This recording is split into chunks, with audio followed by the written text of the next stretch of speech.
The sound of clinking glasses suddenly stopped when Maxim stood up at the party table. His face was red from drinking too much champagne, and there was a strange, angry look in his eyes. "Before we go on," he said loudly, swaying a little, "write in the comments where you're from. Let's see how far our stories travel." Everyone laughed awkwardly. "Now I want to make a toast." The guests went quiet, expecting the usual kind words about love and happiness. After all, it was his mother Valentina Petrovna's birthday. I sat across from him, my hand resting on my small belly. I was 3 months pregnant, but it wasn't showing under my loose dress yet. "To me finally leaving the pregnant witch," Maxim shouted, pointing his glass at me. The room fell into complete silence. Even the music in the background seemed to stop. Everyone stared at me, some shocked, some curious, some even sympathetic. Valentina Petrovna turned pale and clutched her chest. "Maxim, what are you saying?" she whispered. I just stood up, quietly moved my chair, and walked out of the hall with my head held high. No tears. Outside, a cold October night waited. I put on my coat, walked to the car, and took out my phone. My hands weren't even shaking. That surprised me. 5 years of marriage. 1 year trying to get pregnant. Endless tests and doctor visits. And now that a miracle had finally happened. He called me a witch in front of everyone. My friend Katya called. "Alina, where are you? What just happened?" "I'm going home," I said calmly, starting the car. "Maxim just told everyone he's leaving me." "What? But you're pregnant." "Exactly." And he still said it. He even called me a pregnant witch. "I'm going to go talk to him," Katya said angrily. "No need. Just grab my purse." I left it on the table. "I'll pick it up tomorrow." "What about you, Alina?" she asked gently. "We'll talk later. I need to go." Took me half an hour to get home. I lived in an apartment I'd inherited from my parents. Maxim had moved in after the wedding. He always complained the apartment was old and too far from his friends. He wanted me to sell it and move to the city center, but I refused. It was my childhood home, full of memories of my mom and dad, who died in a car crash 7 years ago. When I opened the door, Maxim was already gone. But there was an envelope on the kitchen table. Inside was a divorce application, and a demand to split the property. He wanted half of the apartment. I laughed. So that's what this was about. He probably found someone richer and wanted to leave with part of my home. I made myself mint tea. Coffee was off limits now, and sat by the window. My phone wouldn't stop ringing, but I silenced it. I needed time to think. Maxim clearly had a plan. Accusing me of being a witch in front of witnesses wasn't just drunken nonsense. He was trying to make me look unstable for court. But why now? What had changed? That morning we had breakfast together. He even kissed me before leaving for work. And then he did this. Someone knocked at the door. I looked through the peephole. It was Valentina Petrovna. I didn't open. "Alina, please open the door." I didn't know. I swear he told me nothing. "I'm sorry, Valentina Petrovna. Not today." "Alina, sweetheart, please." I walked away from the door. I loved my mother-in-law, but I couldn't see her right now. The pain was too fresh. That night I couldn't sleep. I kept thinking about the last few weeks, trying to understand what I had missed. Maxim worked as a lawyer at a big firm and often came home late. But that was normal. I was used to it. Maybe there was another woman. Or maybe it was about money. He always complained that his co-workers earned more, drove expensive cars, went on yacht trips. Meanwhile, we lived modestly. I worked as an accountant at a small firm. We had enough money but nothing fancy. By morning, I knew what I had to do. I needed a good lawyer. I needed to protect my baby. Maxim couldn't be allowed to harm us. Called Katya. She worked at a law firm and could recommend someone. "Alina, how are you?" I didn't sleep at all. "I've been so worried." "I'm okay. I need a divorce lawyer. We have someone, Andrei Sergeyevich Volkov. He's amazing. Not cheap though. That doesn't matter. Give me his contact. An hour later I was sitting in the law office reception. Andrei Sergeyevich was about 40, with kind gray eyes and a friendly smile. Tell me everything, he said, inviting me to sit.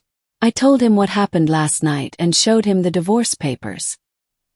He looked over the documents carefully and made some notes. Interesting. Your husband is a lawyer, but this was done very sloppily. Like he was in a rush. What about the apartment? Yes. Whose name is it in?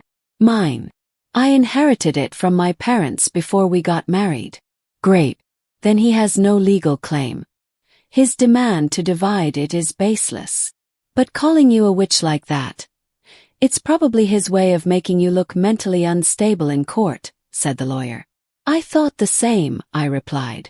Has he ever said anything like this before? Any weird comments? Maybe you should see a psychiatrist just in case. No, I said. Nothing like that. Maxim always laughed at superstitions. Then this was clearly planned, he said. We need to find out what's really going on. Do you mind if I dig into his background a little? I've got some good connections. Go ahead, I agreed. The more I know, the better. Volkov promised to start immediately and to call me as soon as he found anything. After I left his office, I went to work. I didn't want to take time off. I needed something to keep my mind busy. People at work already knew about the scandal. Someone at the party must have told them. My co-workers looked at me with sympathy, but no one asked questions. Only my boss, Marina Ivanovna, came into my office. Alina, maybe you should take the day off? You don't look well. Thanks, but I'd rather stay and work. It'll help. All right. If you need anything, you know where to find me. The day dragged on. I worked like a robot, checking documents, answering calls, doing the numbers. Around lunchtime, Valentina Petrovna called. I didn't answer. Then I got a message from Maxim. Pick up your things from my office. I told security to let you in. His office. I had paid the rent for that office for the first 2 years, back when his firm was just getting started. That evening, Volkov called. Alina Dmitrievna, I found something. Your husband's been seeing a woman named Victoria Zolotova for the past 3 months. My heart dropped. That name. I knew it. She's his boss's daughter, I said quietly. Exactly. And it looks like her father promised your husband a promotion, and even a share in the business. But only if he's single, right? Right. So now we know why he's doing all this. And the witch comment. That's just to make sure the judge sides with him and gives him a share of your apartment. Unbelievable, I sighed. That's not all, Volkov added. I'll keep digging. I thanked him and went to pick up my stuff from Maxim's office. The security guard looked at me with curiosity. Clearly, the whole building already knew what had happened. The office was empty. Maxim hadn't even packed my things. My pens were still on the desk. My notebook. Photo from our wedding. I put it all into a bag and was about to leave when the door opened. A tall blonde woman in an expensive suit walked in. Victoria Zolotova. So, this is what you look like, she said with a cold smile, looking me up and down. And you must be the reason, I replied. Don't flatter yourself, she said.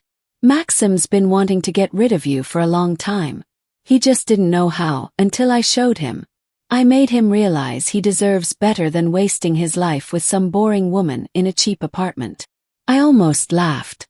She clearly read too many fashion magazines and thought she was some kind of femme fatale. You know what, Victoria? I'm actually grateful to you. Thanks to you, I finally saw my husband's true face. Or should I say, ex-husband. That's fine. We're planning to get married before New Year, she said smugly. Good luck. Just remember, if he betrayed one woman, he can betray another too. You're just jealous, she snapped. No, it's just life experience, something you clearly don't have yet, I said as I walked past her toward the exit. But she grabbed my arm. Wait. Maxim said you're a witch. What did you do to him? He only said that so he could sue me for the apartment, I replied. But if you actually believe that nonsense, Then you two really are a perfect match. I pulled my arm free and walked out. The door slammed behind me. I guess Victoria decided to stay in his office and wait for her prize. Let her enjoy her little victory for now. We'll see how she reacts once she finds out who Maxim really is. The next 2 days were a whirlwind. I filed a counterclaim for divorce, filled out paperwork for child support, and gathered all the documents I needed. Volkov, my lawyer, was working fast and efficiently. He also discovered that Maxim had secretly transferred all of our savings to his mother's account so he wouldn't have to split the money with me. Volkov also found witnesses ready to testify that I never practiced any witchcraft, and that Maxim only made those accusations while drunk. On the 3rd morning I got a call from an unknown number. Answered.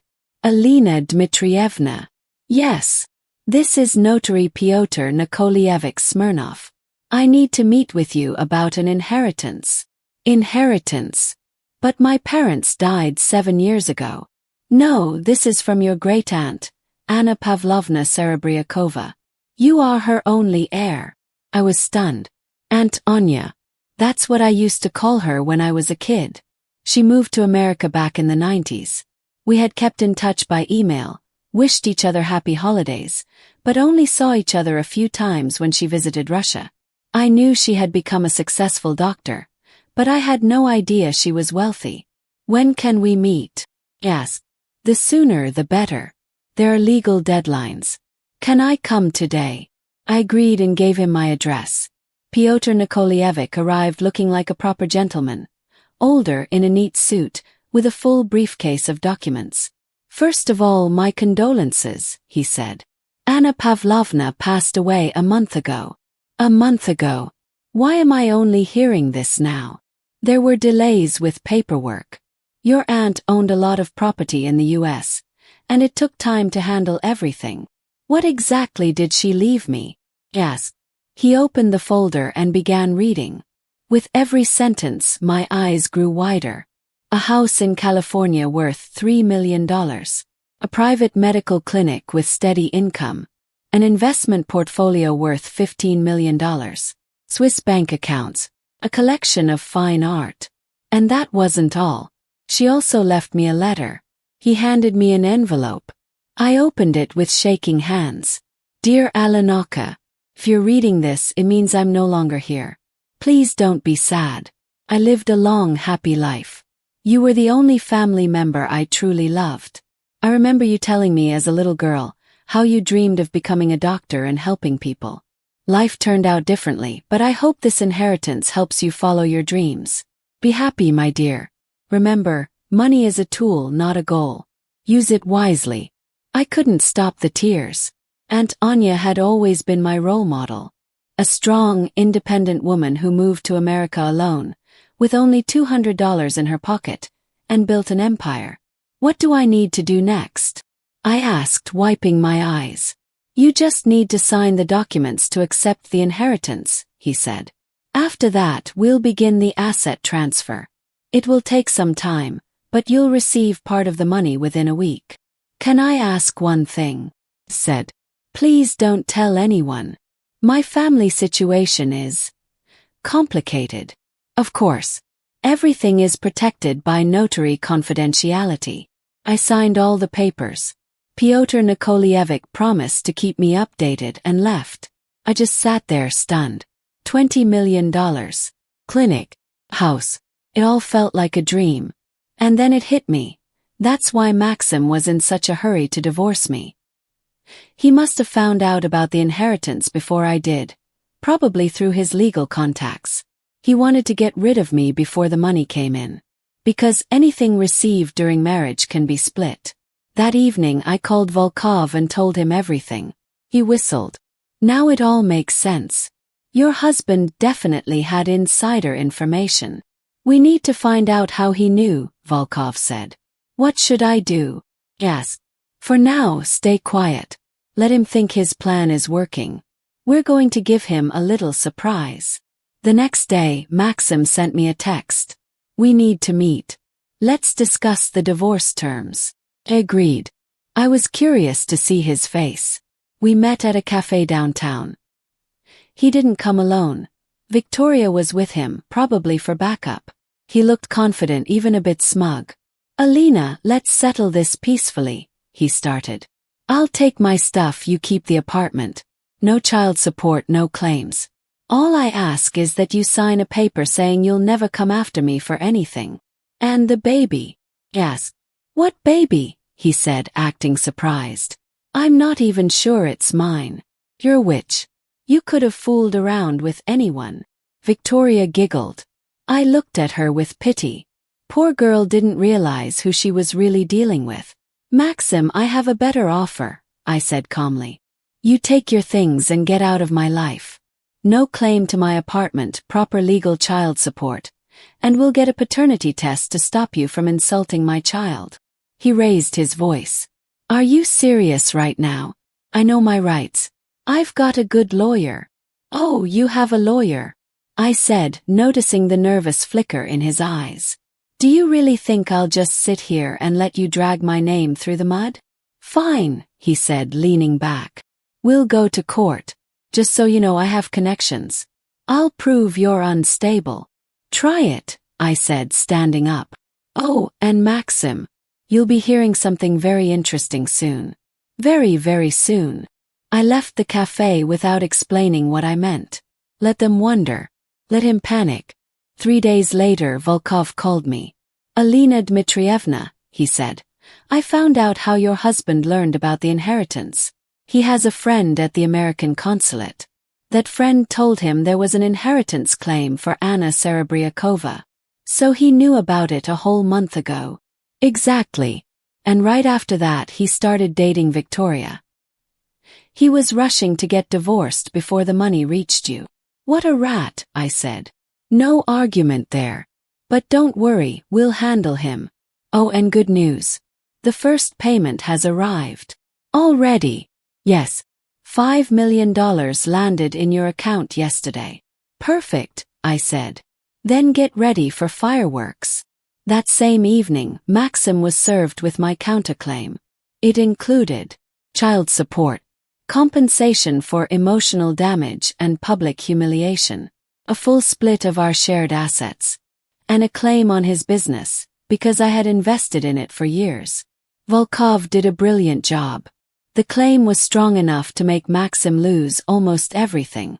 It didn't take long for him to react. He called me an hour later. I didn't answer. Then he showed up at my place and started banging on the door. Alina, open up. We need to talk. What is this circus you've created? Called the police. The officers came, gave him a warning for disturbing the peace, and took him down to the station. Victoria showed up soon after and had a meltdown in the hallway. You set him up, witch, she screamed. The neighbors started peeking out of their doors. Old Nina Vasilyevna from the 3rd floor clicked her tongue. These young people. No shame at all. The next morning, I got a call from a serious-sounding man. Alina Dmitrievna. This is Viktor Semyonovich Zolotov. I believe you know who I am. Yes, I said. You're the father of the girl my husband cheated on me with, and the one who called me a witch. Let's stay calm, he said. I'm a businessman. I'm offering you a deal. Drop the lawsuit. Get a quick divorce. I'll pay you 1,000,000 rubles. Thanks, I replied. But I have a better idea. You take your daughter and her boyfriend, and the 3 of you stay far away from me. I don't want to hear from any of you again. You're turning down 1,000,000. I'm turning down your pity. Goodbye, Mr. Zolotov. Hung up. Let him deal with Maxim now. That evening, the real drama began. Somehow, Maxim found out about the inheritance. I don't know who told him. Maybe his friend at the consulate, maybe Volkov let it slip on purpose. Either way, it worked. Maxim showed up at my house like he'd been struck by lightning. Only this time he brought backup. His mother and brother. Alina, come out right now. Maxim shouted from outside.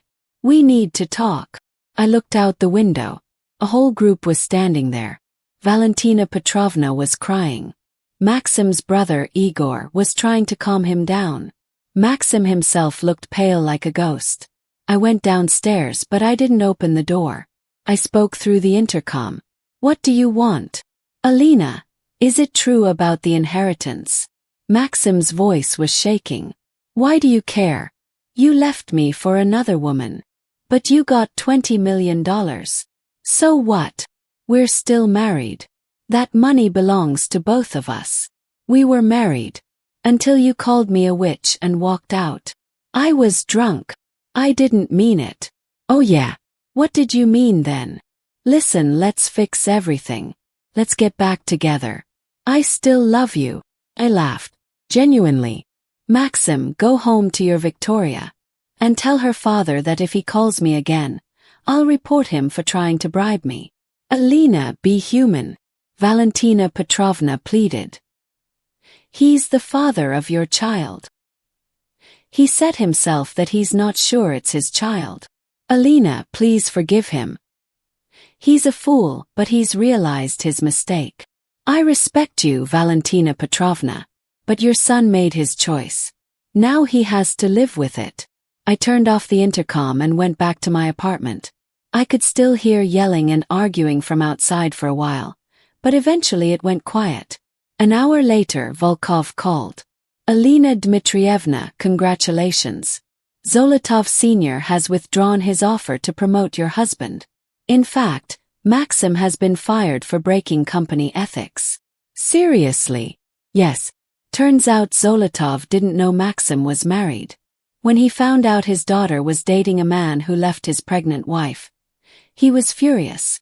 Victoria has been sent to London to stay with relatives, away from the scandal. I felt an odd sense of satisfaction. Justice had come faster than I expected. What now? Yes. Now we wait for court. With how things are going, Maxim won't get anything. He tried to challenge the inheritance, but there's no chance. The will is airtight. Thank you for everything. Just doing my job. Though I have to say, I haven't enjoyed work this much in a long time. The next few weeks were calm. Maxim tried to meet with me, sent apology letters, even flowers. I sent it all back. Then he started sending threats, saying he'd ruin my reputation and make my life hell. Volkov collected it all in a file for court. Meanwhile, I went to the US to handle the inheritance. I visited my aunt's house, an incredible mansion with a view of the ocean. The clinic she owned turned out to be a successful business with a great reputation. Her longtime partner offered to keep me on as co-owner and pay me dividends.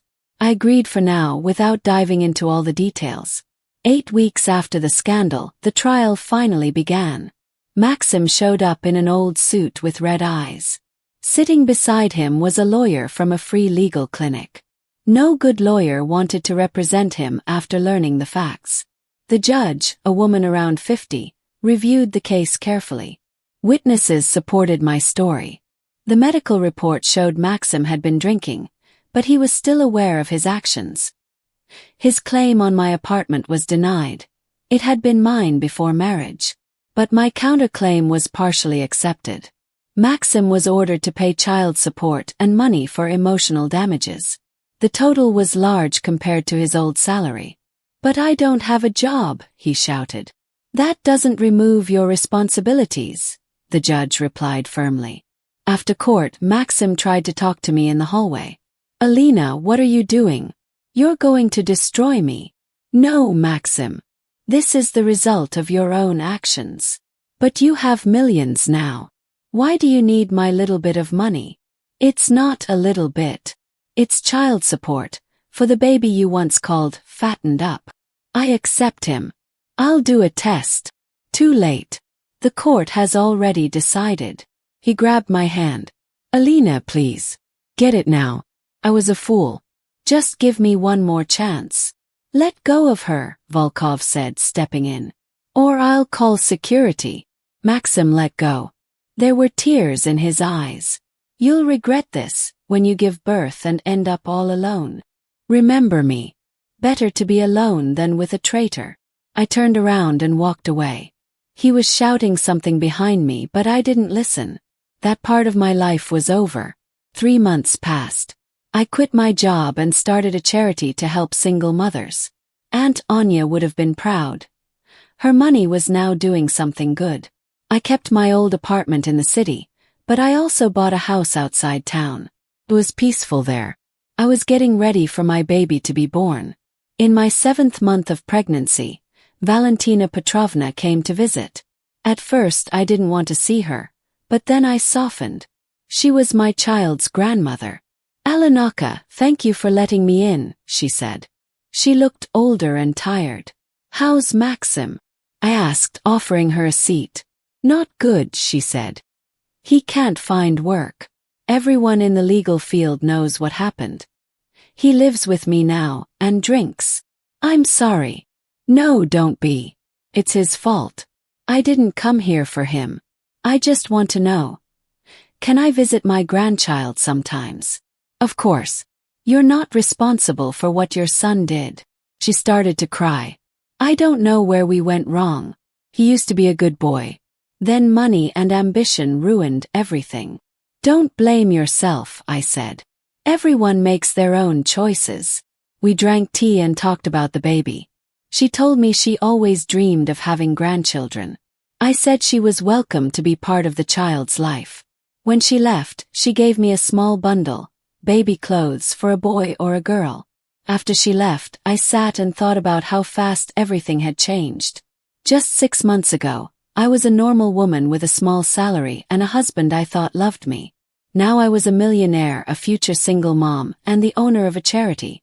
Life gave me a harsh lesson, but also a big gift. In April, I gave birth to a daughter.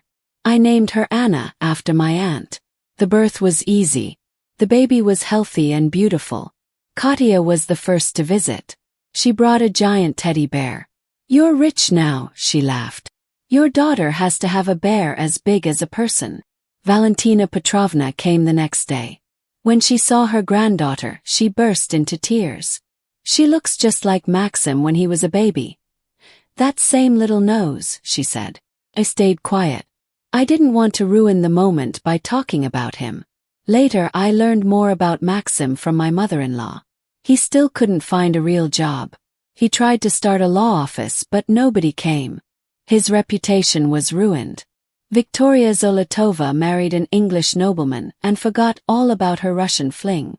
Her father once saw me at a charity event, but acted like he didn't know me. I didn't remind him. When Anya turned 6 months old, I got a letter from Maxim. I waited a long time before opening it, but curiosity won. "Alina," he wrote. "I know I have no right to contact you, but I have to say what I never said before. I was a fool. I was greedy and stupid. I lost everything, my job, my child, your respect. And now I know what I really lost. My family. Your mother showed me a photo of our daughter. She's beautiful. I'm not asking for forgiveness. I don't deserve it. I'm not asking to come back. I know it's too late. I just want you to know. I regret everything I said that night. Every choice I made that pushed you away. You were the best thing in my life. I was too blind to see it. Please forgive me, if only for your own peace.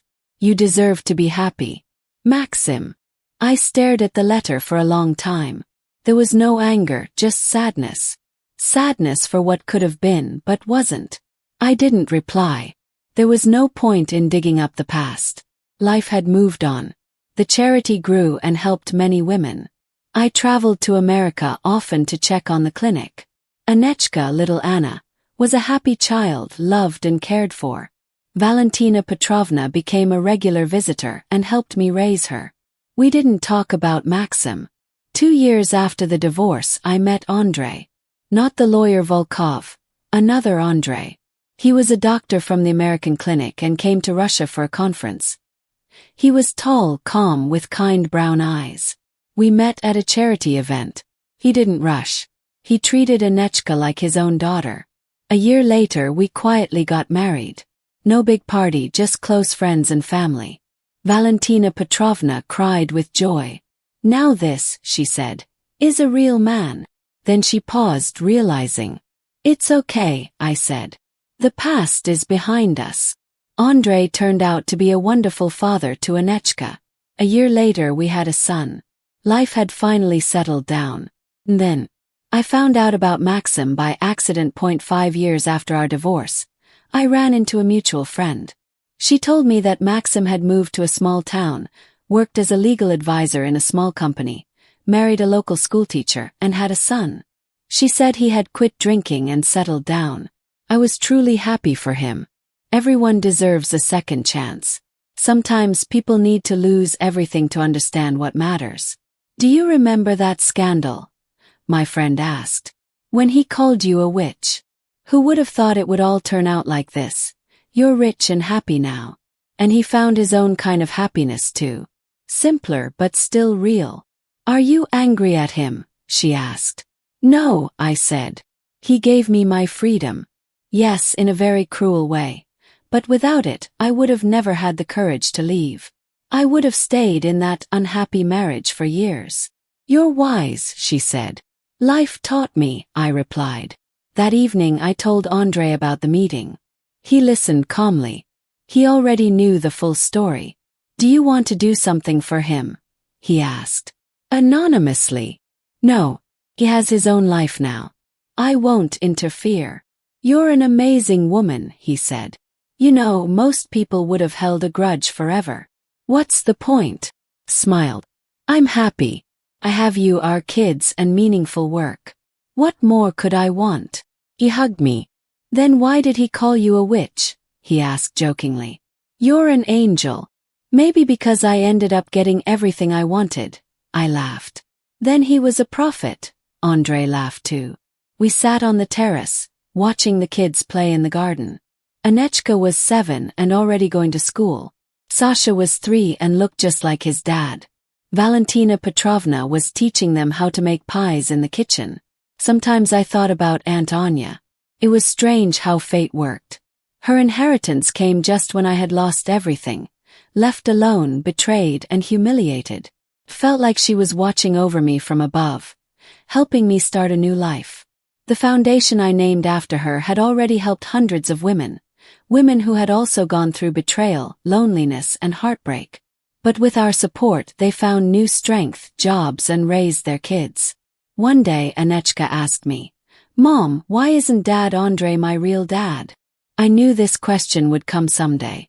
Your biological father lives far away. We separated when you were very little. He's not a bad person, we just weren't right for each other. And is Andre a good dad? The best. Then it's good you left the other dad, she said. Children really do have wisdom. Valentina Petrovna still kept in touch with Maxim, but she didn't share much. She only mentioned now and then that he was doing okay and working. I didn't ask for more. Everyone walks their own path.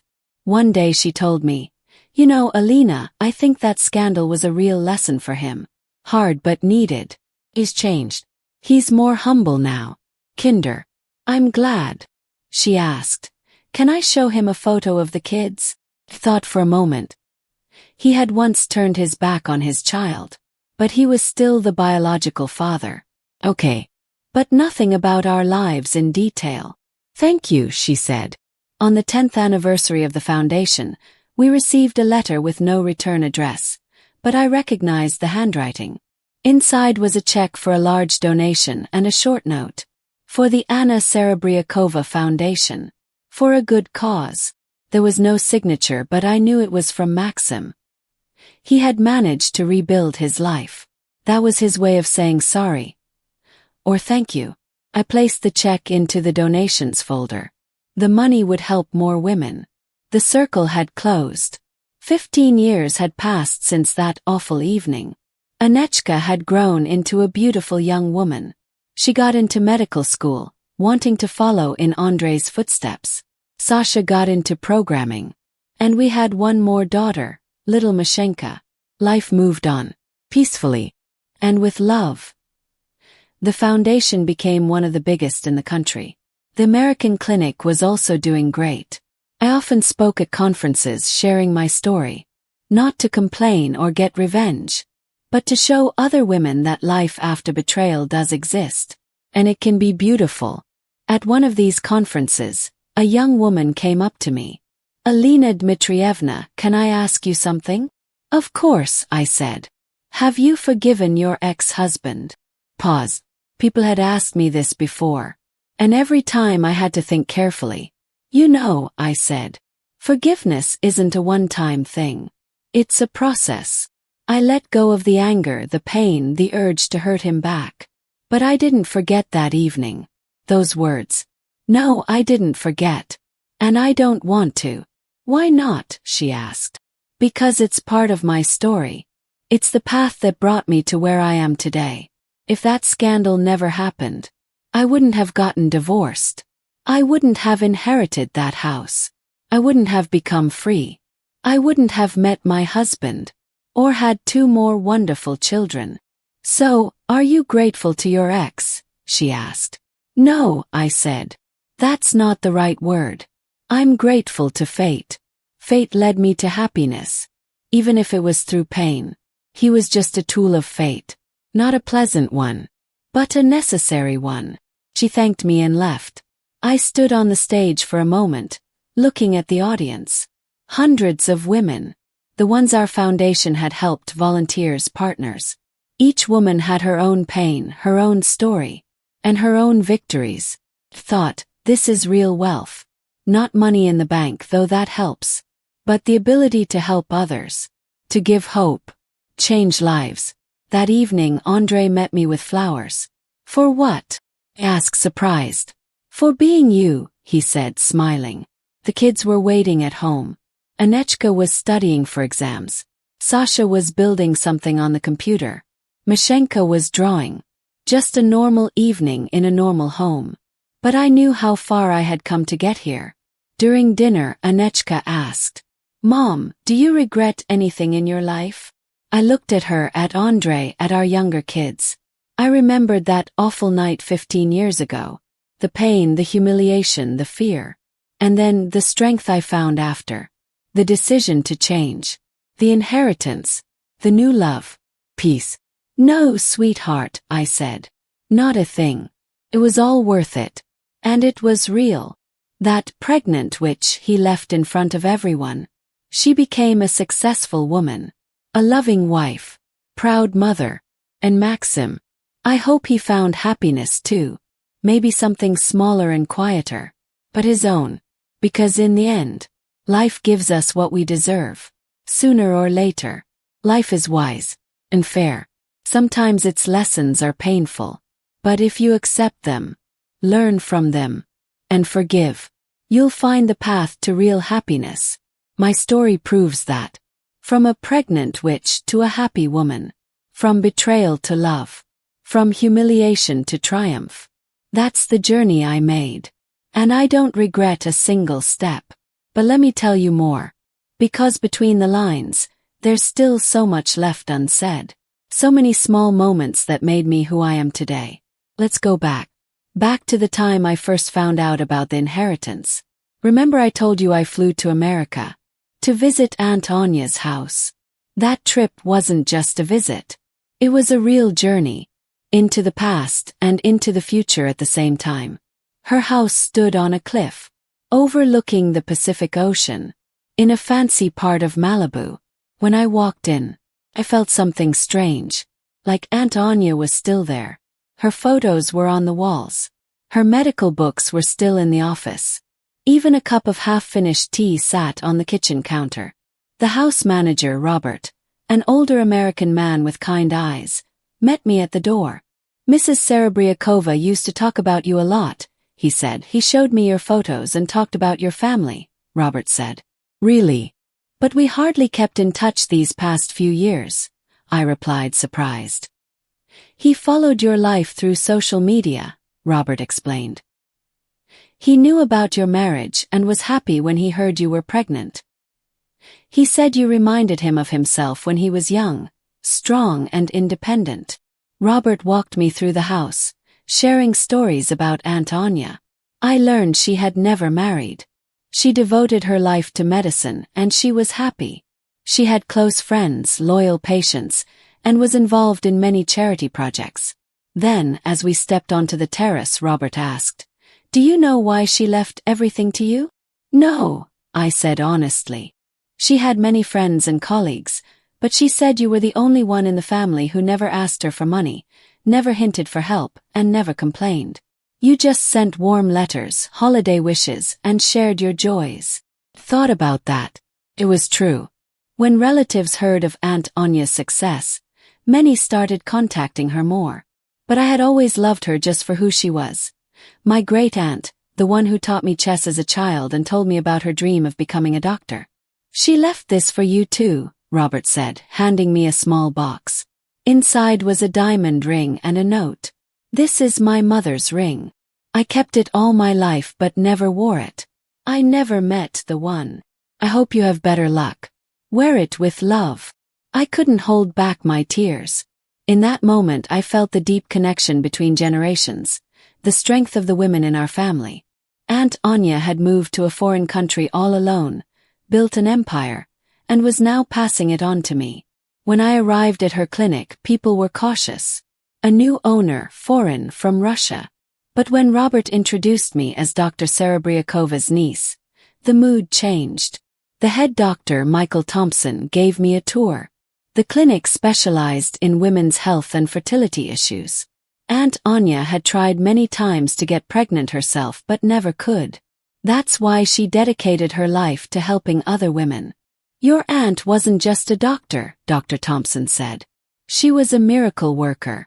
She helped women no one else could. We even have a wall of gratitude. Photos of hundreds of children born thanks to her. I looked at those photos and thought of the child growing inside me. Maxim and I had tried so long to become parents. And the moment I finally got pregnant, he left. Life is ironic like that. Back in Russia, I dove into paperwork. There were legal issues, taxes, and decisions to make about the American property. Volkov helped me with everything. He wasn't just my lawyer. He became a trusted advisor.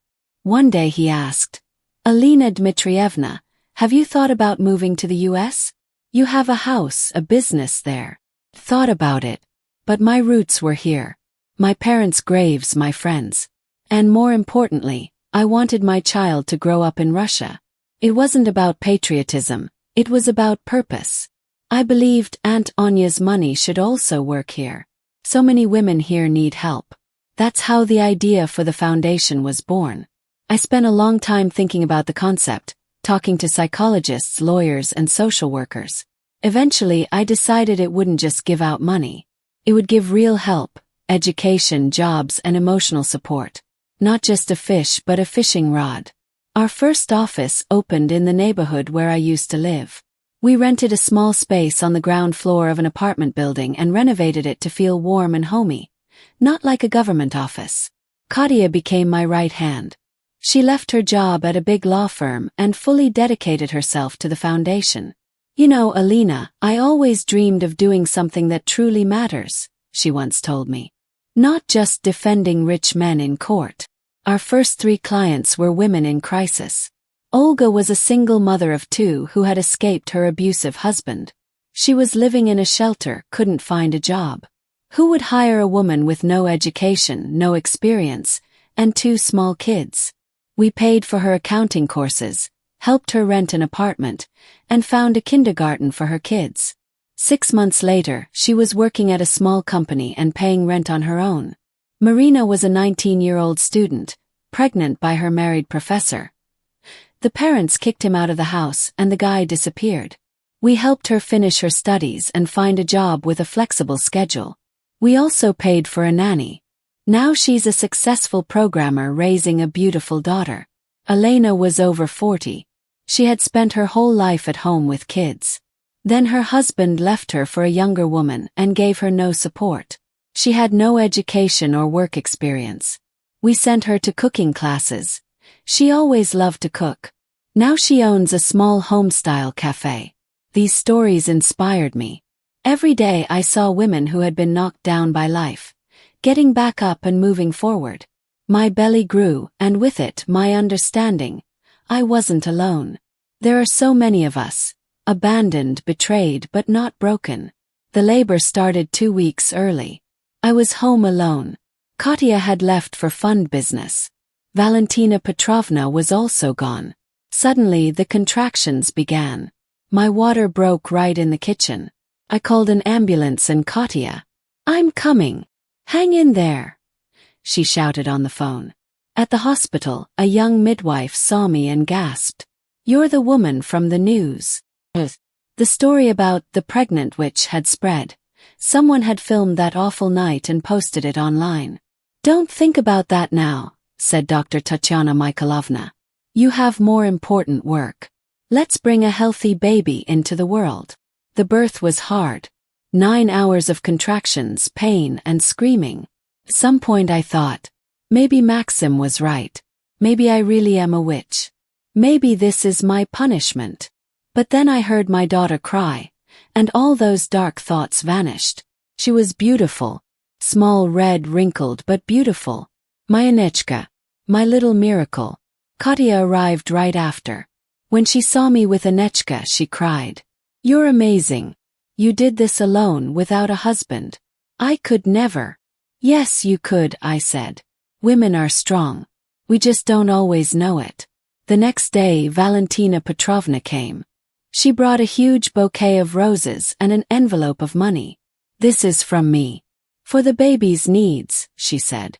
I wanted to refuse, but she insisted. "Alenaka, I know you have money now. But let Grandma give her granddaughter a gift." I stayed in the hospital for 5 days. During that time, a few big things happened. Our foundation got its first major government grant. The American clinic sent congratulations and offered to open a branch in Russia. And Maxim tried to visit the hospital. Security didn't let him in. I had warned them not to. But he left a letter and a stuffed toy for my daughter. I didn't read the letter. But I kept the big plush bunny. It was for the child, not for me. When we got home, Katya had everything ready. The nursery, crib, changing table, cute pictures on the wall. "It's from the whole team," she said. We all chipped in. The first months were brutal. Anichka cried all night. I was exhausted. I didn't have enough milk. Postpartum depression hit hard. Felt so alone. Yes, I could afford a nanny, but I insisted on doing everything myself. Maybe I was trying to prove something to myself, to Maxim, or to the world. Valentina Petrovna saved me. She started coming every day, helping with the baby, cooking, letting me sleep. "I know you're strong and independent," she said. "But even strong people need help sometimes." Slowly life got better. Anichka started sleeping at night. I returned to the foundation's work. I often worked from home, and for important meetings I brought my daughter along. No one minded. In fact, seeing a young mom with her baby made people trust us more.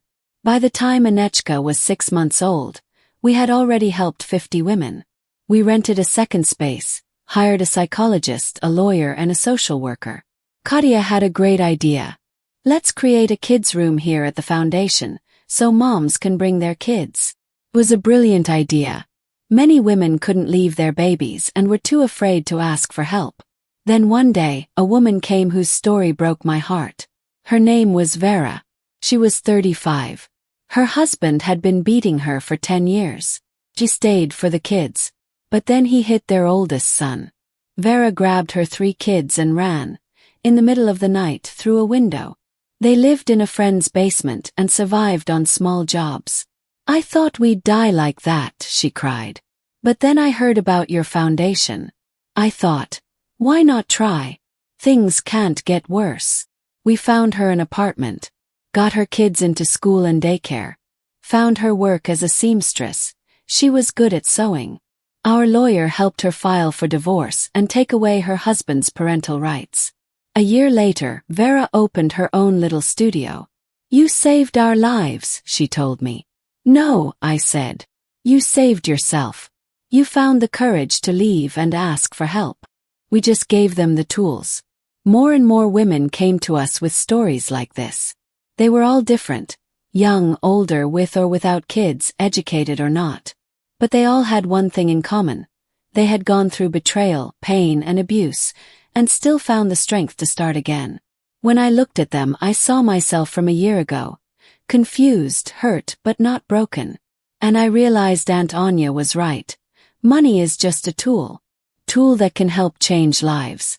When Anichka turned 1, I decided to throw a big party. Not for relatives or close friends, but for the women we helped and their kids. We rented a cafe, invited entertainers, and bought lots of gifts. About 100 people came. Mothers with kids, our team, and volunteers. It was a wonderful day. One of the moms, Natasha, came up to me and said, "You know, Alina Dmitrievna, we were talking. You're like a guardian angel. You showed up when we were in our darkest time and gave us hope." Smiled. "I'm not an angel. I'm just a woman who went through the same thing. And I know one thing for sure. You can't get through it alone. You need support," she said. "But you could just live your life now. Enjoy yourself. You're young, rich, beautiful. Why not lie on a beach in Miami?" "That's not for me," I said. "I found my purpose, helping people like me." Then in the middle of the celebration, the cafe door opened. Maxim walked in. I hadn't seen him in years. He looked so different, thin, tired, with gray hair. He was holding a gift. "I'm sorry for showing up like this," he said quietly. "I just wanted to wish my daughter a happy birthday. Please give her this." He left the gift on a table and turned to leave. But just then Anechka ran toward him. She had just learned to walk and stopped when she saw him, then suddenly smiled and held out her arms. Maxim froze. Tears filled his eyes. "Can I?" he asked softly. He nodded. He gently picked her up. She hugged his neck. The room went silent. Everyone was watching. "She looks like you," Maxim said, looking at me. "Just as beautiful. Thank you for the gift. Now please go," I said. He handed Anechka back to me and walked to the door. Before leaving, he turned and asked, "Alina, I know I don't deserve it. But can I see her sometimes? Even from far away?" "I'll think about it," I said. He nodded and left. I stood there, holding my daughter, feeling both pity and sadness. He truly looked like a man who had lost everything, and finally realized it. That evening, Valentina Petrovna called. "Alinaka, thank you." "For what?" I asked. "For not turning him away." He came to me in tears. Said it was the first time he ever held his daughter. "Valentina Petrovna, I can't forgive him. It hurt too much." "You don't have to forgive him. But maybe, give him a chance to be a father. Let him try." I thought about it for a long time. On one hand, he abandoned his child, called me a witch, tried to take my apartment. But on the other hand, Anechka has the right to know her father and decide for herself. "Okay," I finally said. "Let him come once a week on Sundays. But only under your or Katya's supervision. And no talking about the past." "Thank you, dear. He'll be so happy." And he was. That first Sunday he came with a huge bag of toys.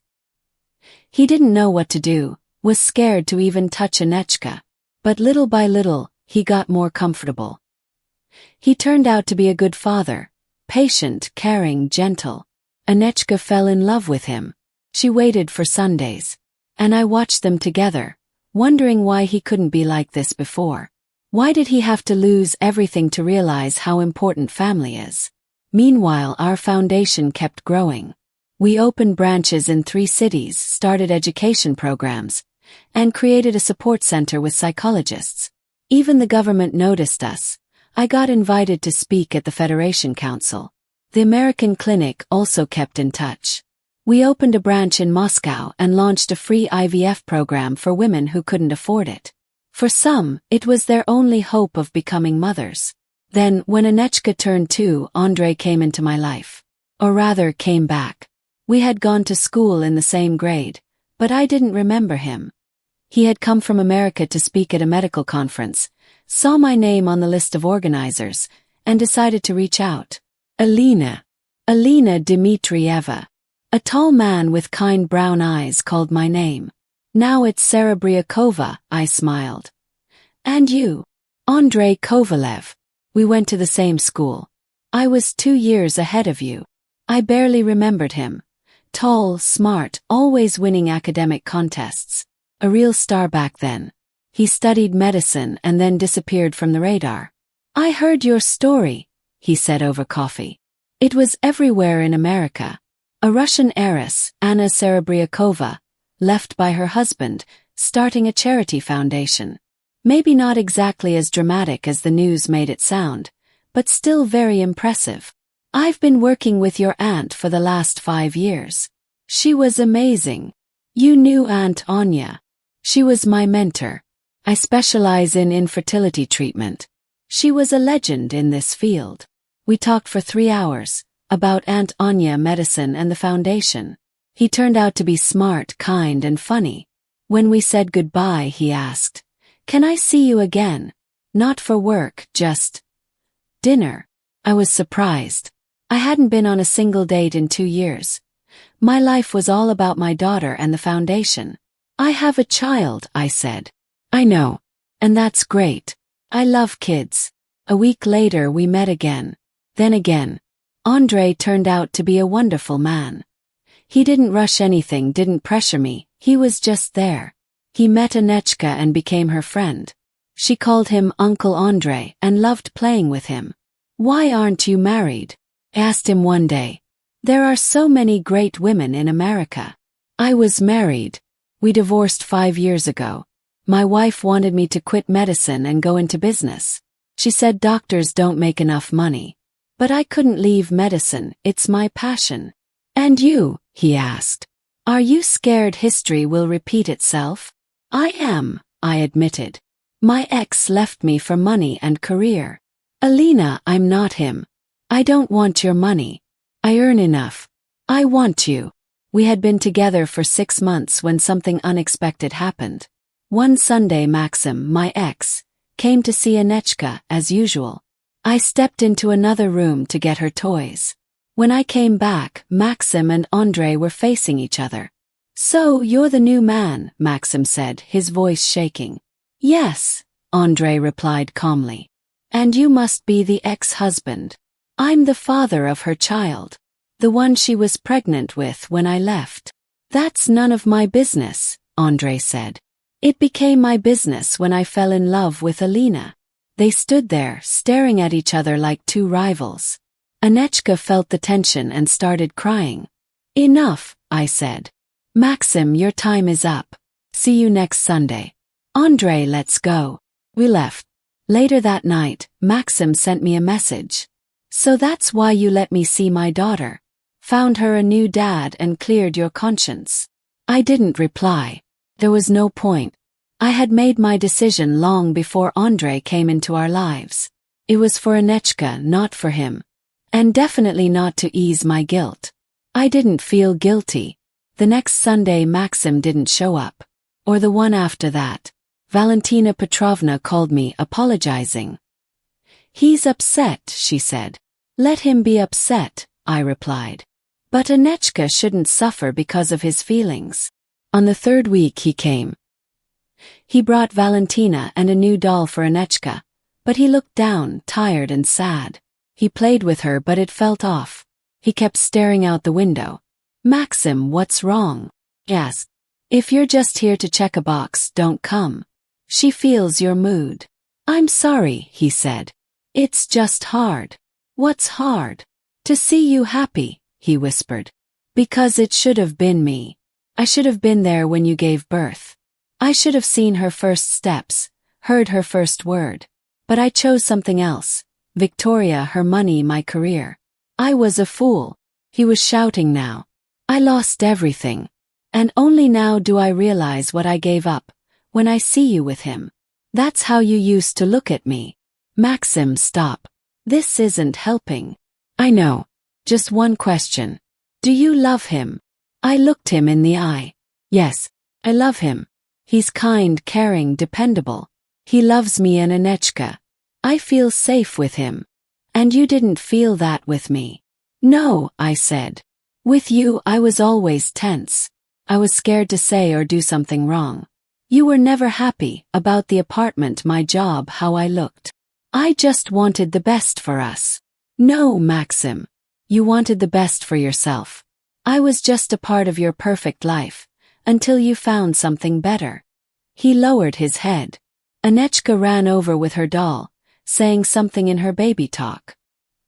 He hugged her and I saw a tear roll down his cheek. "Daddy, you sad," she asked, gently touching his face. No, sweetheart, he said. Daddy just got something in his eye. He wiped his face and kissed her on the head. Daddy loves you. So much. At that moment I felt a small pang of pity. Yes, he had lied. Yes, he had betrayed me. But he was still her father, and it looked like he truly regretted what he had done. Maxim, I said gently. Let's make a deal. You can keep visiting on Sundays. But no drama. No bringing up the past. You're here for Anechka, not for arguing with me. Okay, he said. Thank you. He left with his mother. I sat there thinking, why is life so complicated?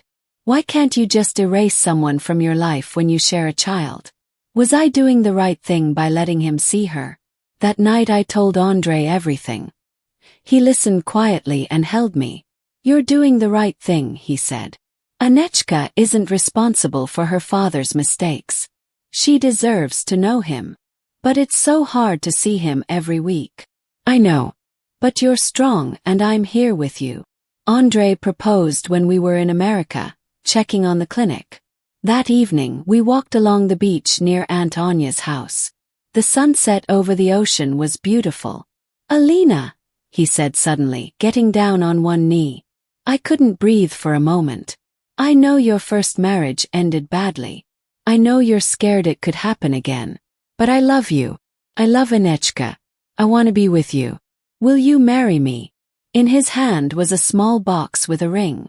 Not a flashy diamond like Maxim once gave me to impress me.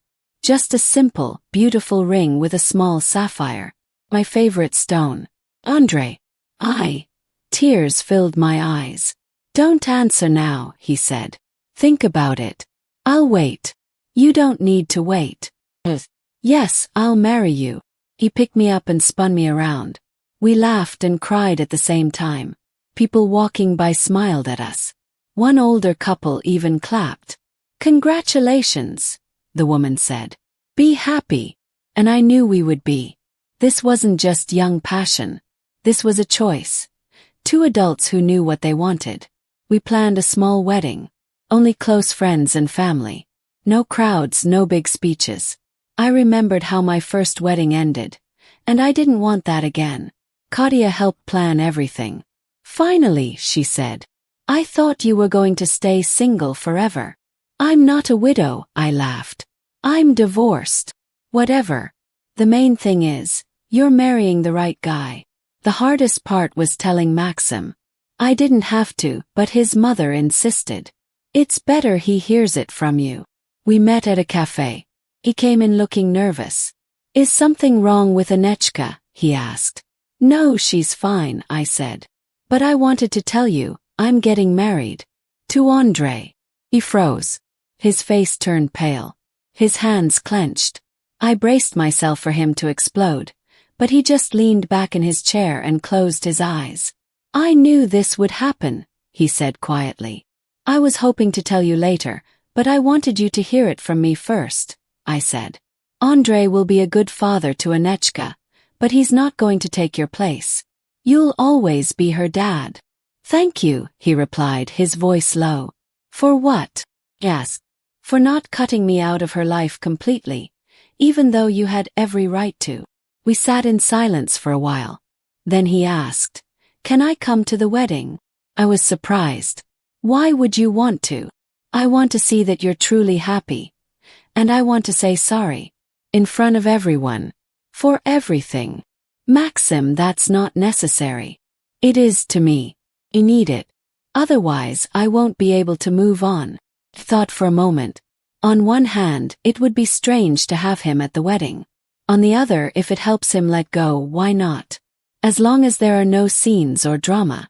Okay. Agreed. When I told Andrei, he took it well. If it makes things easier for you, then let him come, he said. I'm not jealous. I know you love me. The wedding was in August, at a small country hotel. We had about 30 guests, just close family, friends, and some co-workers from the foundation. Anechka was the flower girl, proudly carrying a basket of rose petals. I wore a simple white dress. No church ceremony. I didn't want to repeat my vows in the same place where I once married Maxim. Instead, we got married in the garden. A friend of ours, a judge, led the ceremony. While exchanging rings, I noticed Maxim standing quietly at the back behind the guests. His face showed both pain and peace. After the ceremony, while guests congratulated us, he came forward. "Can I say a few words?" he asked. Everyone fell silent. They all knew our story. It was unusual to see a former husband at the wedding. "I won't speak long," he said. "I just want to ask Alina to forgive me, for the pain, the cruel words, the betrayal. I couldn't see what I had, and I lost it. I wish you both real happiness, lasting, faithful, and kind. Take care of each other." He raised his glass, took a sip, and quietly walked away. The garden was silent. Then Andrei's mother, Valentina Petrovna, started clapping, and everyone else joined in. I stood in Andrei's arms, and felt something finally let go. The past no longer had power over me. We spent our honeymoon simply. A week in Italy, while Valentina Petrovna stayed with Anechka. My daughter had started calling Andrei Dad. It felt strange at first, but he had earned it. He was there for her every day, reading stories, taking her to preschool, caring for her skinned knees. Maxim still visited on Sundays, but now it was clear. He was just the biological father, nothing more. When I came back from Italy, there was a surprise. The board of the American clinic offered me a big new role, leading an international project to help couples struggling with infertility. It meant traveling often and carrying more responsibility, but also the chance to help thousands. "Say yes," Andrei told me. "This is your chance to carry on Aunt Anya's work. But I'll be gone a lot. What about the family?" "I'm not Maxim," he smiled. "I'm not afraid of a strong, successful wife. I'm proud of you." So I agreed, and I never regretted it. The work was hard but so meaningful. We created support programs in different countries, partnered with clinics, and found sponsors. In the first year alone, we helped 300 couples become parents. Our Russian foundation also grew. Eventually, we opened our first crisis center, a safe shelter for women and children escaping abuse. It had bedrooms, playrooms, a medical center, and therapy rooms. We named it Anna's House, after our beloved aunt. A lot of people came to the opening: journalists, officials, public figures. Among them was Victoria Zolotova. I hadn't seen her since that day in Maxim's office, almost 4 years ago. She looked very different, heavier, tired, with dark circles under her eyes. All her old glamour was gone. "Alina Dmitrievna," she approached me. "Can we talk?" "What do we have to talk about, Victoria?" I wanted to say I'm sorry, and ask for your help. It turned out her marriage to the English aristocrat only lasted a year. Her husband was a gambler. He lost all her dowry in a casino and then left her. She came back to Russia, but her father refused to let her come home. He said she brought shame to the family. She ended up living in a rented apartment, surviving on random jobs. A month ago, she found out she was pregnant by a married man who, of course, disappeared. "I remembered how you help women," she said, holding back tears. "And I thought maybe you'd help me too." I looked at her, tired, broken, and begging, and I didn't feel any satisfaction, just exhaustion. "Come to the foundation office tomorrow. We'll talk." She burst into tears and tried to hug me. I gently stepped back. "Tomorrow, Victoria. Today is a celebration." Katya, who had seen everything, came over after Victoria left. "Are you seriously going to help that snake?" "She's not a snake," I said. "She's just a foolish girl who made bad choices. Now she's paying the price. But she stole your husband. He left on his own. And you know what? I'm actually grateful to her. If it weren't for her, I'd still be living with a man who didn't love me." The next day, Victoria came to the foundation. We talked for a long time. She told me her story, how she was a spoiled rich girl, used to getting whatever she wanted. She saw Maxim as a shiny toy she needed to take from someone else. And once she did, she lost interest quickly. He was so boring, she admitted. He kept talking about you. He compared us constantly. I went crazy. So I ran off to London and got married out of spite. And for the money. I thought a title meant something. But it meant nothing if there's no real substance behind it. We accepted her into the foundations program, helped her find an apartment, and got her a job as an office administrator. When her daughter was born, we made sure she had everything she needed. Victoria wasn't truly bad, just childish and spoiled. Motherhood changed her. She became more serious and responsible. Maxim found out about all this from my mother and came storming into the foundation, furious. You're helping her. After everything she did. Calm down, Maxim, I said. I'm not helping her, I'm helping her child. That little girl isn't guilty for what her parents did. This is what mercy and forgiveness look like. He stared at me. You really mean that? I don't understand how you do it. How can you be this kind? It takes practice, I smiled. And a good psychologist. You should try it. He left deep in thought. A week later he called me. I followed your advice. I started seeing a psychologist. It's hard, but it helps. Thank you. I was truly happy for him. Anyone who can admit their flaws and work on them deserves respect, even if it's your ex-husband who once called you a witch. Time passed. Anechka turned 5.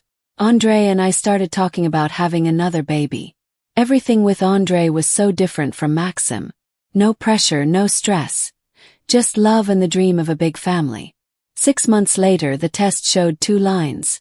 I was pregnant. Andre spun me around the room, laughing and kissing me. Anechka, watching us, started jumping and clapping, though she didn't really know why. You're going to have a baby brother or sister, Andre explained. Hooray! Can I have a little sister? I want to dress her up. This pregnancy felt much easier. Maybe because I had a loving husband by my side. Maybe because there was no fear, no pressure. Andre carried me in his arms and fulfilled all my silly cravings. Andre used to talk to my belly during the pregnancy. When we had the ultrasound, it showed we were having a boy. Sashka, Andre said right away. After my grandfather. Can I choose the middle name? Yes. Of course, he smiled. Alexander Andreevich. It sounds beautiful. I gave birth in the same clinic as before, but that didn't matter. Andre was by my side, holding my hand and supporting me. When baby Sashenka cried for the first time, both of us cried too. Thank you, Andre whispered. For our son, our family, our happiness. Anechka accepted her baby brother calmly. At first, she was sad it wasn't a sister. But then she decided it's okay, you can dress up a boy too. Maxim sent a gift and a kind message. A silver spoon for Sashenka's first tooth. It was thoughtful and without any drama. He had really worked on himself. Over time, our foundation grew into a full network. 15 cities, hundreds of workers, and thousands of women helped. We opened crisis centers, training programs, and helped people find jobs. The government gave us grants. Big sponsors joined. I started speaking at international conferences, sharing our experience. One day after a trip, I came home to a surprising scene. At the dinner table sat Andre, the kids, Valentina Petrovna, and Maxim. They were all calmly eating dinner. Anechka was chatting excitedly. Mom, she ran to me. Papa Maxim brought me a pink bike with a basket. I looked at Andre questioningly. He shrugged like, it's fine. Alina, Maxim stood up. Sorry for not calling first. I just wanted to give our daughter a birthday gift. And Andre invited me to stay for dinner. We thought it's silly to act like we don't exist to each other. Andre added, we're all part of Anechka's family now. I sat down, still a little surprised, but then I relaxed. They were right. Silly to fight. Children shouldn't have to choose between parents. Dinner was surprisingly peaceful. The men talked about football, Valentina watched Sasha, and Anechka was drawing. A normal dinner. A little unusual, a mixed family, but still a family.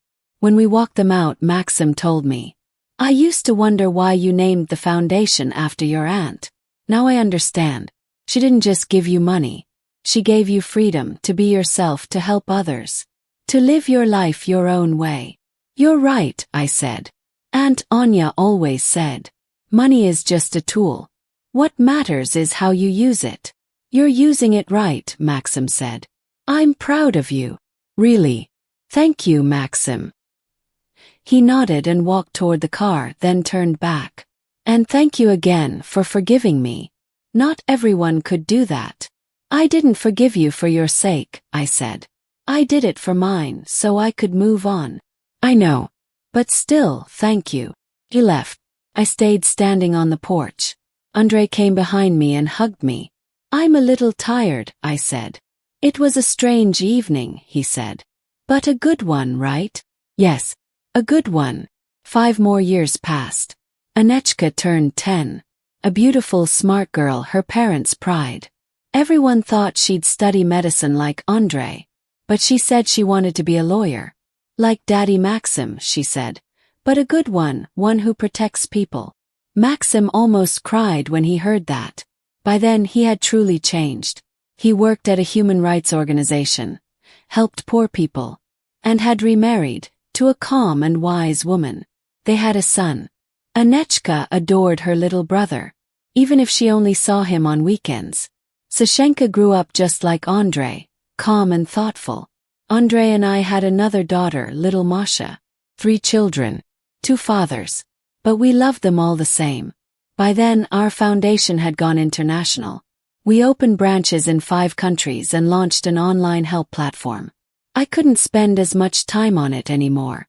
Kids needed me. Luckily, I had a strong team that kept everything running. I focused on long-term planning and public speaking. One year, I was even nominated for Woman of the Year in the charity category. I didn't win, but being nominated was already an honor. At the award ceremony, something unexpected happened. A classy woman around 50 came up to me. Alina Serebriakova. Yes, that's me. My name is Elena Petrovna. I was your aunt's patient in America. 20 years ago, it was Aunt Anya who helped a woman have a baby after 10 years of infertility. She saved my life, the woman told me. Not just as a doctor, but by helping me believe in miracles again. And now I find out you're her niece and carrying on her work. I'm trying, I said, feeling shy. Don't be shy, she smiled. You're doing a wonderful job. My daughter became a doctor too, because of the woman who gave her life.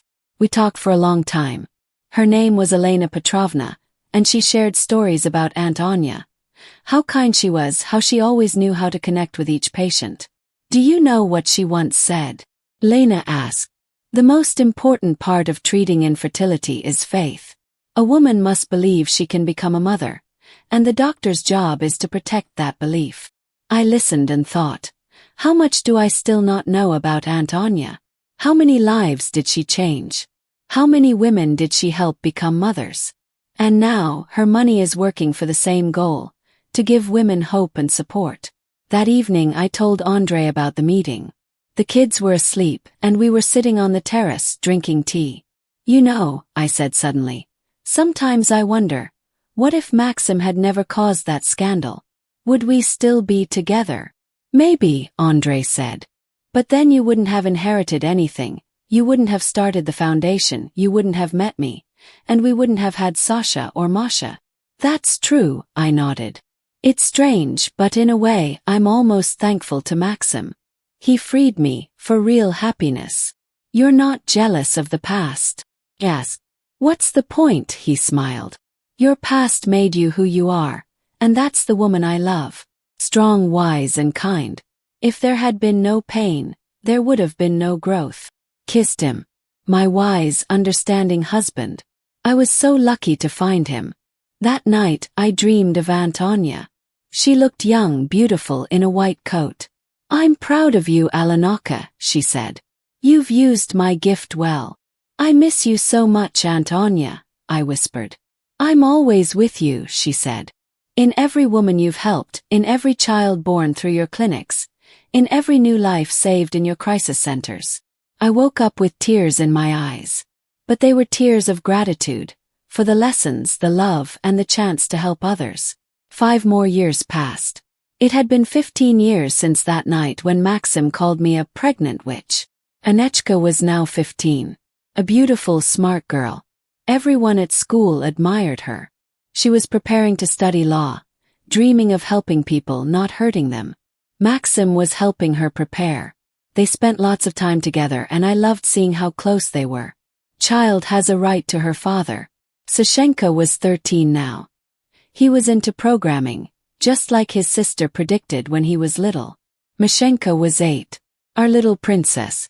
Andrei spoiled her, but I didn't mind. Let her grow up happy and loved. Our foundation turned 15. In that time, we'd helped tens of thousands of women, opened 20 crisis centers across the country, launched education programs in 100 cities, created a microloan system for women starting businesses. And most importantly, we changed how society saw domestic violence and women's struggles. Hundreds of people came to the anniversary event. Our partners, volunteers, and the women we'd helped. There was a big concert, a children's art show, and a craft fair. I stood on stage, looking at all the smiling faces. Confident, hopeful women. I began my speech. 15 years ago, my husband called me a witch and left me. I thought my life was over. But it was just beginning. The room was silent. Everyone knew my story, but I rarely shared it publicly. Yes, there had been pain, betrayal, humiliation. But there had also been support. From a woman I barely knew, from friends, and from a strength inside myself I didn't even know I had. And I realized I was not alone. There are many of us, abandoned, deceived, but not broken. I spoke about Aunt Anya, her will, the early days of the foundation, the challenges, and the victories. How personal pain had led to a meaningful life mission. People often ask me, "Did you forgive your ex-husband?" But not right away. And not easily. Forgiveness doesn't happen overnight. It's a journey. And do you know what helped me? Realizing that his betrayal actually gave me freedom. It opened the door to a real life, to doing what I love, to finding a new love, and to building a big, happy family. There was applause in the hall. I saw many women wiping away tears. My story gave them hope. If she could get through it, so can I. After the official part of the event, dozens of women came up to me. They thanked me, shared their stories, and showed me pictures of their children. One young woman said, "You saved my life. I was ready to end it after my husband kicked me out while I was pregnant. Then I heard about your foundation. Now I have my own beauty salon and a wonderful daughter." There were so many stories like this. Hundreds. Each one touched my heart. By evening I was exhausted, but it was the good kind of tired. Andrei had taken the kids home, but I stayed for a special reception for guests. Then something unexpected happened. A well-dressed man around 60 approached me. "Alina Dmitrievna," he said, "may I introduce myself? I'm Igor Valentinovich Krymov, from the Ministry of Social Policy." He explained that the government wanted to create a national program to support women in difficult life situations. And they wanted our foundation to be the model for it. "Your experience is unique," he said. "We're ready to provide serious funding to expand your work nationwide." It was recognition at the highest level. I agreed, but only on the condition that we could keep our independence, our team, and our core values. The minister nodded. "We don't want to change what already works," he said. "We just want to give you more opportunities." I took a taxi home. My legs were aching from standing all day. The house welcomed me with warmth and peace. Andrei was waiting with tea and my favorite cakes. "How was it?" he asked. "Amazing," I said. "So many people, so many stories. And now, government support." I told him everything. He listened carefully. "You deserve this," he said. "We deserve this. You couldn't have done it without me." Smiled. "Don't be modest. This is your victory too." We sat together, hugging and looking out the window. In 15 years, life had changed completely. I had gone from being a regular accountant to leading a national foundation. From being a woman left behind to being a happy wife and mother of 3. From victim, to someone helping others become strong. What are you thinking about? Andre asked. About how strange life is, I said. Maxim once called me a witch, trying to insult me. But maybe it was a kind of prophecy. How so? In fairy tales, witches are women with special powers. They can change fates, help people, even punish when needed. Well, I changed my own fate, and helped change the lives of thousands of women. So maybe I am a witch. Just a kind one. Andre laughed. Then I'm the happiest man alive. I married a good witch, and her magic made me happy. The next day, life went back to normal. The kids went to school, I went to the office, Andre to the clinic. But now we had a new mission, to build a nationwide system of support for women. That meant more work, more travel, and lots of meetings. But I was ready. We had 15 years of experience behind us, a strong team, and the love of our family. That evening, Valentina Petrovna called. She was 75 but still cheerful and active. She continued to volunteer for our foundation. Alenaka, congratulations on your big day, she said. By the way, Maxim was there too. Really? Thank you. How is he? He's doing well. Happy in his new marriage, enjoying his work. He said you changed his life. Me? I didn't do anything. You did, she said. You showed him that even after falling, a person can get up and move on. He couldn't understand that for a long time. But when he saw you, he finally got it. Thought about it. Maybe my story didn't just help women from the foundation. Maybe it also inspired Maxim. Even Victoria. She was doing well too. Married a good man, had a second child, and even worked in our foundation as a coordinator. We all changed. We grew. We became better people. Valentina Petrovna, I'm truly thankful. Even for the pain. That's wise, dear. Very wise, she said. Before going to bed, I checked on the kids. Anechka was reading her law book, getting ready for a big competition. Sasha was working on his computer, building some kind of program. Little Masha was already asleep, hugging her favorite doll. I kissed each of them and wished them good night. Andre was waiting for me in our bedroom. Tired but happy. The best kind of tired.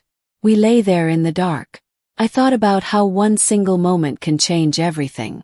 One evening, one decision, one careless word. Maxim raised a glass and said, "To leaving the pregnant witch." And just like that, he started a chain of events that brought me here. To happiness, to success, to a life where I could help thousands of people. If someone had told me that night, on the worst evening of my life, that all this would happen, I wouldn't have believed them. But life is wiser than our plans and our fears. It takes us where we need to go, even if we don't understand it at the time. If we trust it, if we accept the lessons, forgive the pain, we can reach real happiness. I did. And now I help others do the same. Because I know after the darkest night, the sun always rises. And it's beautiful.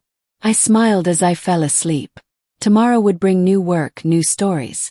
Women would come to our fund with broken hearts, and leave with hope. My kids would keep growing, keep surprising me.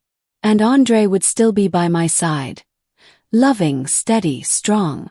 And somewhere, far away, Maxim would also be falling asleep beside his wife. In his own small happiness. And that's okay. Everyone got what they deserved. Everyone found their path. And it all began with a single toast. With a cruel, drunken sentence. To leaving the pregnant witch. He left, but the witch stayed. And she created magic. The magic of healing. The magic of starting over. The magic of helping others rebuild their lives. Maybe there's a little bit of that magic in every woman. That strength. That power to rise after falling. To turn pain into something good. We just need to believe in it and use it for good. I did. And I don't regret anything. The story that started in shame ended in victory. The circle closed. But it's not the end. It's just the next chapter. Because kindness, once set in motion, never stops. Comes back around. Bringing hope, changing lives, creating real miracles. Not fairy tale magic. Just human magic. Thank you for listening to the end. If this story touched you, give it a like. Leave a comment. Would you have answered him that night? Or walked away silently, knowing the real ending was still ahead?